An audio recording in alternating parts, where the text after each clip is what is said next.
গত সেপ্টেম্বর থেকে ইসরায়েল এবং লেবাননের মধ্যকার হামলা পাল্টা হামলা হচ্ছে। ইতোমধ্যে এই হামলায় লেবাননের সশস্ত্র হিজবুল্লাহর কয়েক হাজার কমান্ডো নিহত হয়েছে। ধারণা করা হয় এসব কমান্ডারদের হত্যা করার জন্যই ইসরায়েল প্রতিনিয়ত লেবাননে হামলা করে যাচ্ছে। লেবাননের পাশাপাশি সিরিয়া ও ফিলিস্তিনেও প্রতিদিন হামলা করে যাচ্ছে। এমন অবস্থাতে গত রবিবার হিজবুল্লাহর বাহিনী ইসরায়েলে প্রজেক্টাইল ছোড়ে, যার ফলে ইসরায়েলের কয়েকটি বাড়ি বিধ্বস্ত হয়।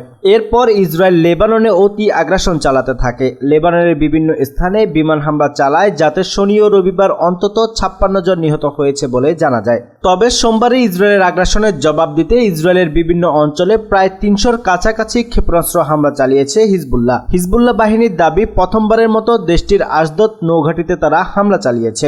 অপরদিকে ইসরায়েলের রাজধানী থেকে খানিকটা দূরে তেল আবিবে অবস্থিত একটি সামরিক ঘাঁটিতেও উন্নত প্রযুক্তির ক্ষেপণাস্ত্র ও ড্রোন হামলা চালিয়েছে হিজবুল্লাহ। ইসরায়েলের সেনাবাহিনী ইতোমধ্যে এই হামলার কথা স্বীকার করেছে এবং তাদের দাবি এই হামলার পেছনে ইরানের হাত রয়েছে, কেননা হিজবুল্লাহ বাহিনীর কাছে অত্যাধুনিক ক্ষেপণাস্ত্র নেই, যার ফলে তারা ধারণা করছে এই ক্ষেপণাস্ত্রের সরবরাহ করেছে ইরান।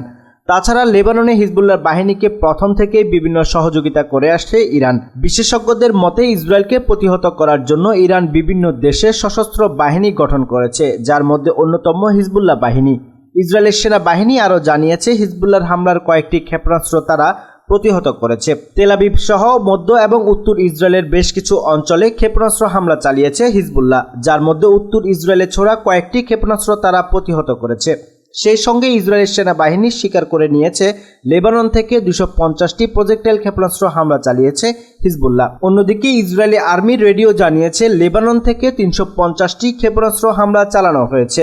অপরদিকে এত আগ্রাসন চালিয়েও শান্তিতে নেই ইসরায়েলের প্রধানমন্ত্রী বেনিয়ামিন নেতানিয়াহু। দেশ ও দেশের বাইরে আইনি জটিলতার মুখোমুখি হতে হচ্ছে বেনিয়ামিন নেতানিয়াহুকে, যার ফলে তার জীবনে ধেয়ে আসছে অনিশ্চিত ভবিষ্যৎ। সাম্প্রতিক আন্তর্জাতিক অপরাধ আদালত গাজা যুদ্ধ অপরাধ ও মানবতা বিরোধী অপরাধের অভিযোগে নেতানিয়াহু ও সাবেক প্রতিরক্ষা মন্ত্রী ইয়োব গ্যালেন্টের বিরুদ্ধে গ্রেফতারি পরোয়ানা জারি করেছে।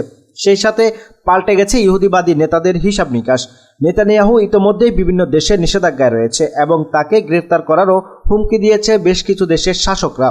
ফিলিস্তিনি ইসরায়েলের সেনাবাহিনীর হামলাকে কেন্দ্র করে নেতানিয়াহুর বিরুদ্ধে রয়েছে অসংখ্য মামলা, সেই সাথে তার বিরুদ্ধে দুর্নীতির মামলাও রয়েছে। তবে আইনি জটিলতায় কয়েক বছর ধরে তা আটকে আছে। আর এই আটকে থাকা দুর্নীতির অভিযোগ প্রমাণিত হলে রাজনৈতিক ক্যারিয়ার শেষ হতে পারে নেতানিয়াহুর। যদিও নেতানিয়াহু আইসিসির সিদ্ধান্তকে ইহুদি বিরোধী বলে নিন্দা করেছে, তবে বেনিয়ামিন নেতানিয়াহু আন্তর্জাতিকভাবে যে অনেকটা চাপে আছে তা বলাই বাহুল্য। প্রিয় দর্শক, আজ এখানেই শেষ করছি। সবাই ভালো থাকুন, সুস্থ থাকুন। দেখা হচ্ছে পরবর্তী ভিডিওতে। আল্লাহ হাফেজ।